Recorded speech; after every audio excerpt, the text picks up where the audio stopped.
Mes amis, bien le bonjour, j'ai le plaisir de vous annoncer mon nouveau livre. On n'a jamais marché sur la Lune. L'imposture Apollo. Même si vous croyez en Apollo, lisez-le, ne serait-ce que pour la flexibilité, la gymnastique et l'agilité mentale. Pourquoi c'est important Apollo? Pourquoi? Et pourquoi je ne lâcherai jamais cette histoire? Parce que si dans les années 60, durant le plus haut de la guerre froide, quand la NASA et l'État américain étaient en train de créer ces vaudevilles cousues de fil blanc, si à l'époque, la société civile avait fait bloc et avait dit stop, vous arrêtez de nous intoxiquer, vous arrêtez de nous enfumer, et qu'ils ont forcé les gens derrière ce canular à arrêter, à avouer, à dire demander pardon, eh bien on n'aurait pas eu d'autres drames.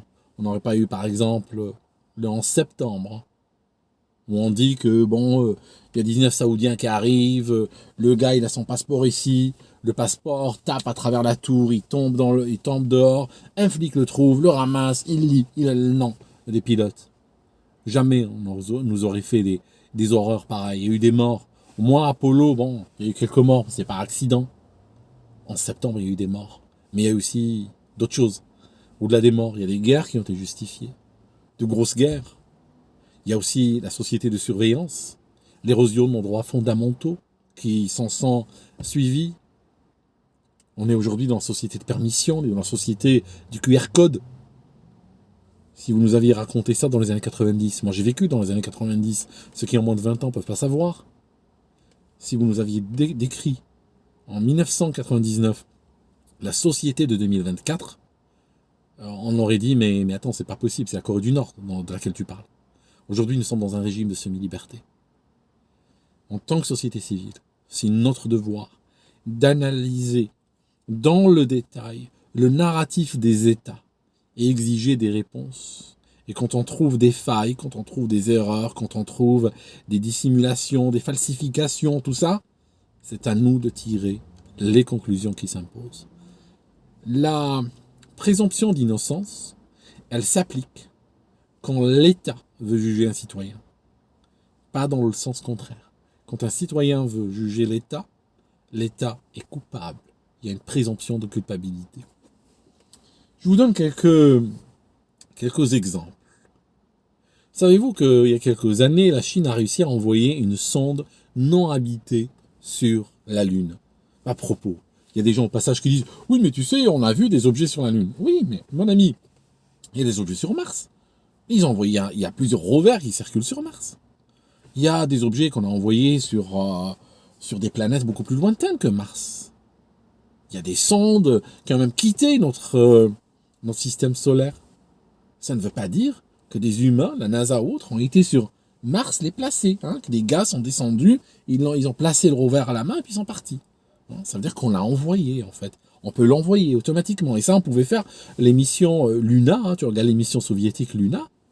C'est des missions qui arrivaient à jeter des objets sur la Lune, même des rovers et tout ça, dans les années 60 déjà. C'est rien de nouveau ça. On peut le faire. Mais ça ne veut pas dire qu'un humain est parti le faire. Je disais, les Chinois ont envoyé une sonde récemment. Ils ont réussi à ramener 1700 grammes de terre lunaire. 1700 grammes. Ils l'ont analysé. Vous savez quoi? Ils ont trouvé 3 molécules impossibles à trouver sur Terre. Exemple, ils ont trouvé 2 formes cristallines d'oxyde de titane. Mais alors attention, l'oxyde de titane est très connu sur Terre. Sur Terre, vous savez comment il est formé? La formule, tous les étudiants, tous les lycéens la connaissent, TiO2. Un titane, 2 oxygènes. Vous savez, c'est quoi la formule sur la Lune? C'est Ti2O. Ça signifie un atome d'oxygène au milieu et 2 atomes de titane autour. Waouh! En 1700 grammes, ils ont trouvé 3 molécules complètement impensables sur Terre et introuvables sur Terre. Vous savez quoi? La NASA prétend avoir ramené 382 kilos de terre depuis la Lune. On a trouvé zéro molécule qui est introuvable sur Terre. À l'époque, oui, ils leur ont sorti 3 molécules, l'armacolite, la pyroxyphoïrite, machin, tout ça, la tranquillite, oui. Et à l'époque, on disait, oui, regardez, c'est la preuve. Oui, c'est la preuve. C'est la preuve de quoi?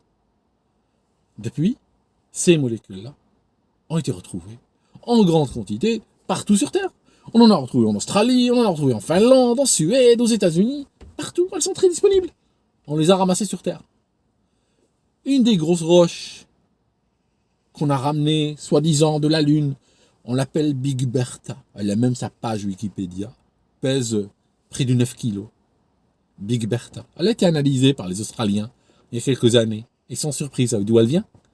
Elle a été formée dans un environnement à température modérée et avec une grande concentration d'oxygène. Elle a été formée sur Terre. Officiellement, très officiellement, Big Bertha est une roche terrestre. Alors on a réfléchi, on s'est dit comment ça s'est passé? Parce que vous savez, on n'a pas le droit de remettre en cause Apollo. Hein. Apollo, c'est la vérité suprême. Tout doit tourner autour. Alors ce qu'on a fait, c'est qu'on a dit, oui, bon, probablement il y a des milliards d'années, il y a un objet là qui a tapé sur la Terre. Hein, tu imagines une météorite qui tape sur la Terre avec une telle violence que Big Bertha saute de la Terre jusqu'à sur la Lune et elle tombe à la surface de celle-ci. Puis après, il y a un astronaute américain qui vient, qui la ramasse, qui la descend. Voilà, qui revient avec. Pour expliquer que, voilà, on n'a pas le choix. Hein. On n'a pas le choix. On trouve effectivement des pierres qui viennent d'autres planètes et qui arrivent sur Terre. Sauf que c'est très difficile d'avoir des pierres qui voyagent d'une planète à forte gravité vers une planète à faible gravité. Le contraire est possible. Et en plus, la Terre a une atmosphère. Hein, il y a une atmosphère autour qui rend très difficile que, même en cas d'impact météorite, qui rend très difficile que des pierres terrestres sortent et vont vers des planètes à faible gravité, comme la Lune. Mes amis, cette histoire, on sait, plus on cherche, plus on trouve. Il n'y a pas de limite. J'écris un livre, je peux en écrire un autre, je peux écrire encore un autre, et un autre, et un autre. Le moindre détail de cette histoire nous ramène sur Terre. C'est pas un livre de conspiration. C'est un livre scientifique. C'est un livre de conversation sérieuse, de conversation entre adultes. C'est un livre aussi qui est à l'avant-garde de vérités qui vont sortir un jour ou l'autre, et dans pas longtemps. Pendant combien de temps, mes amis, devrions-nous faire semblant de croire qu'il y a 60 ans, les Américains allaient sur la Lune? Pendant combien de temps ferions-nous semblant? Vous savez, l'exploration spatiale aujourd'hui, elle est confinée où? Elle est confinée dans ce qu'on appelle la LIO, l'orbite basse de la Terre. L'ISS qui est en train de tourner autour de la Terre. Vous savez à quelle altitude elle est? Vous pouvez la traquer en ligne, il y a des sites qui permettent de la voir en temps réel. 415 km, 413 km. La dernière fois que des humains sont partis dans l'espace profond, c'était en 1972, Apollo 17. Depuis, personne n'a été. Les seules missions où on dit qu'un humain est parti dans l'espace profond, c'était les missions Apollo. Toute l'humanité, jusqu'à maintenant, est toujours confinée à quelques centaines de kilomètres, 300 kilomètres, 400, 500, pas plus, autour de la Terre. Il n'y a que Apollo qui sont partis à 400 000 sans revenir. Et ils sont revenus. Réalisation humaine absolument extraordinaire. Mais même pas extraordinaire en réalité, banal. Saviez-vous à l'époque, ils faisaient une expédition tous les quelques mois. Les Américains, ils zappaient le Ed Sullivan Show, hein, c'est un show de divertissement, hein, comme une époque il y avait le Grand Cabaret en France, de Patrick Sébastien. Ils faisaient plus de vues qu'Apollo. Parce que les gens en avaient ras-le-bol. Je veux dire, bon, d'accord, la Lune, vous y allez tous les quelques mois, vous nous dites que vous êtes sur la Lune. Bon, d'accord, c'est normal. C'était une banalité. C'est pas qu'on a réussi une fois dans l'histoire, qu'on a réussi à faire un truc extraordinaire, qu'on saurait même pas répéter 5 minutes après. Non, c'est pas ça. On y allait sans arrêt. Ce qui explique encore moins que jusqu'à maintenant, on soit coincé à 400 km. Hein, vous voyez? Gros problème. Maintenant, cette réalisation humaine si extraordinaire, elle a donné lieu à des enregistrements, des bobines. Des bobines, il y en avait 3500. La NASA, une fois que le programme Apollo est terminé en 75, la dernière mission, Apollo 17, c'était en 72. Il y a d'autres missions qui étaient prévues après, mais bon, le public, ça devient un peu barbant, donc ils ont arrêté. En 75, le programme a été officiellement fermé. Les bobines sont parties à l'archive nationale américaine. Son motto, c'est en latin, mais il dit « Les écrits restent ». Vous savez quoi? Ils sont stockés aux archives nationales à Washington. Ils mettent des étiquettes dessus. Apollo original, numéro de série, la totale. Il reste jusqu'au milieu des années 80. Préservé. Au milieu des années 80. La NASA demande la restitution des milliers de bobines. La totale. Elle les ramène. Et vous savez quoi? Elle les détruit. Les images, les mesures, les informations reçues par télémétrie, tout, la totale, tout a été détruit, jusqu'à la dernière bobine. Pourquoi ils l'ont fait? Les gens sont choqués, ils disent oui, on comprend pas l'incompétence. Comprend. C'est comme si demain, Airbus nous disait on est désolé, on n'arrive pas à fabriquer un autre Airbus parce que les plans de l'Airbus, ben on a tout jeté, quoi. On a tout jeté à la poubelle, on sait pas le faire. C'est pas possible, vous voyez? Ce n'est pas possible. Ma théorie, c'est qu'ils ont sorti ces bobines pour les détruire. Parce que c'était compromettant. À un moment donné, il fallait les jeter à la poubelle. Si réellement ils avaient été sur la Lune, si réellement ils avaient réalisé cela, jamais de leur vie, ils n'auraient détruit un matériel si précieux. C'est un matériel digne de musée, qui aurait dû être numérisé, copié, préservé. On aurait pu comprendre qu'un lecteur détruise une bobine. On aurait pu comprendre qu'un incendie en détruise 20. On aurait pu comprendre qu'un employé indélicat en vole 2. Mais là, on a 3500 bobines, mes amis, qui ont été détruites systématiquement. Il y a des gens, des Apollo croyants, qui ont fondé une association pour les retrouver. Ils ont cherché. Et un jour, la NASA leur a dit l'explication suivante. Vous n'allez pas croire vos oreilles. Mais avec Apollo, tout est grotesque. Il faut être prêt à croire n'importe quoi. Nous les avons sortis. Nous avons enregistré dessus. Parce qu'on avait besoin de bandes. Hein. Donc, on a enregistré dessus. Vous imaginez l'excuse? Une agence fédérale dotée d'un budget de milliards et de milliards prend des bobines où c'est écrit Archives nationales, Apollo original, les pose et dit oui, tu peux réécrire dessus, il n'y a pas de problème, hein, juste vas-y, on s'en fiche. Réécrit dessus. Toutes, les 3500. Elle les a sorties, je vous rappelle, plus de 10 ans après les archives. Ce standard n'était déjà plus vraiment d'usage. Mais ils avaient besoin de ces bobines. Donc ils écrivent dessus. Des choses tellement importantes, mais vraiment c'est plus importante forcément que l'émission Apollo, j'imagine. Et une fois qu'ils ont fini d'écrire, vous savez ce qu'ils ont fait avec les bobines? Et ils les ont jetées. Donc la NASA nous dit, elle a sorti des bobines avec la réalisation la plus importante de l'être humain. Et qu'est-ce qu'elle fait avec? Elle écrit quelque chose de plus important dessus. Je sais pas quoi, ils ont été sur Mars en cachette, ils veulent pas nous dire. Mais une fois qu'on a terminé, on a tout jeté à la poubelle. C'est fini, terminé. Vous voyez? Tout dans l'émission Apollo, à ce goût-là. À ce goût de... Je veux dire, on vous donne un joker, on vous donne 2, on vous donne 3. Mais au bout d'un moment, ça devient vraiment trop. Ça devient beaucoup. Et tout ramène vers ça. Bon. Il y a des questions, je vais les aborder maintenant, mais dans le livre, il répond. Pourquoi personne n'est venu le dire? Pourquoi les gens qui travaillent à la NASA ne sont pas venus dénoncer? Le livre adresse ça. Pourquoi les soviétiques ne sont pas venus à la télé pour dire... C'est écrit aussi dans le livre. Pourquoi? Vous lisez, il y a des chapitres spécifiques qui expliquent pourquoi. Autre chose. Je parle des photos. Il y a des photos dans ces livres. Il y a des photos qui vous montrent le trucage, des photos qu'on peut traiter, qu'on peut regarder par... Attendez, je vais vous montrer une, si j'arrive à la trouver. C'est assez drôle. Hein. Je vais vous la montrer si je peux. Je n'avais pas prévu de vous la montrer, mais il faut que je vous la montre. Alors en fait, bon, laissez tomber, je vous la montrerai une autre fois. J'arrive pas à la trouver. J'aurais dû la préparer. En fait, voilà, l'émission Apollo, pour moi, c'est tout simplement une grosse arnaque de la guerre froide. Grosse arnaque de guerre froide, qui a été réalisée dans un contexte purement politique. Ça a été lancé par Kennedy en 61. Kennedy, quand il a lancé l'émission Apollo pour aller sur la Lune, les États-Unis avaient 15 minutes d'expérience spatiale, si on peut appeler ça comme ça. Ils n'avaient aucune expérience spatiale habitée. La NASA a été créée en réaction à Sputnik. Quand les Soviétiques ont lancé Sputnik, les Américains ont paniqué. Il y avait le New York Times écrivait jusqu'à 11 articles par jour sur Sputnik. Hein. Sputnik, c'était une boule en métal avec une batterie à l'intérieur et un émetteur à 1 watt qui émettait sur 7 mètres et demi et 15 mètres. Hein, on peut les trouver sur eBay pour 3 fois rien. Ça a terrorisé l'Amérique, cet objet. Pour vous dire, hein, à l'époque, on s'amusait de rien.